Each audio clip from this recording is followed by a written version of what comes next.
Assalamualaikum warahmatullahi wabarakatuh. Bismillahirrahmanirrahim. Teman-teman semua, untuk kali ini kita akan membahas 5 kesalahan dalam membuat cincau. Jadi kemarin tuh ada yang komen, saya udah bikin cincau tapi gagal terus.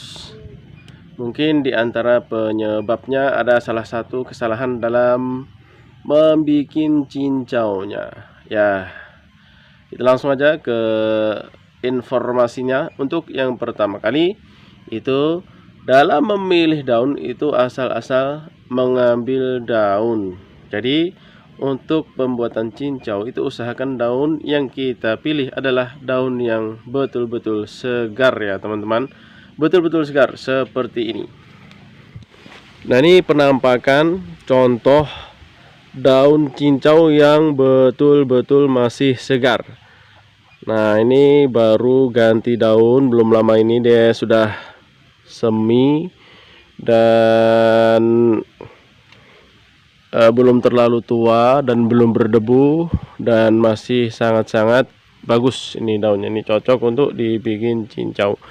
Kadang-kadang kita itu asal ambil atau memetik daun cincau yang sudah buluk, kasar, berdebu, itu kita ambil.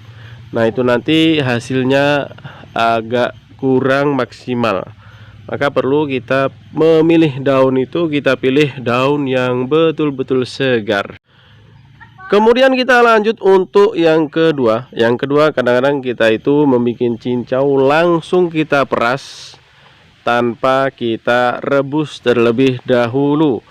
Jadi kita petik, ini daunnya kita petik, kemudian kita langsung peras tanpa direbus terlebih dahulu. Nah, ini akan menyebabkan nanti cincau kita itu akan terasa langu atau terasa daunnya itu terasa banget. Maka penting ketika kita membuat cincau itu, sebelum kita peras, kita rebus terlebih dahulu agar nanti hasilnya itu tidak berbau daun atau tidak langu. Itu untuk yang kedua ya teman-teman. Kemudian untuk yang ketiga, ini kesalahan ketika sudah direbus itu kadang-kadang kita langsung kita peras dalam keadaan daun ini masih panas atau masih hangat. Nah, ini nanti akan mempengaruhi hasil cincaunya. Maka penting kita kondisikan ketika kita membuat cincau setelah kita rebus atau kita alupi. Nah, itu kita dinginkan dulu sampai betul-betul dingin daunnya. Jadi perlu kita bilas 2 kali atau 3 kali sehingga daun yang kita rebus atau kita alupi itu memang betul-betul dalam keadaan dingin, sehingga ini nanti hasilnya akan bagus dan maksimal.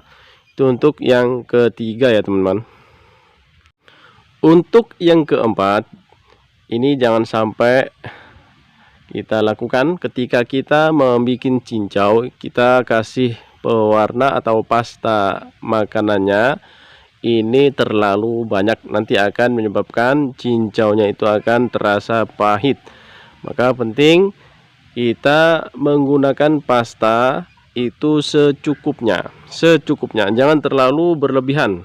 Kadang-kadang kita ingin warna supaya segar, cincau kita ini terlihat bagus, unik, dilihat itu menarik, kita kasih banyak-banyak pewarna makanannya atau pastanya.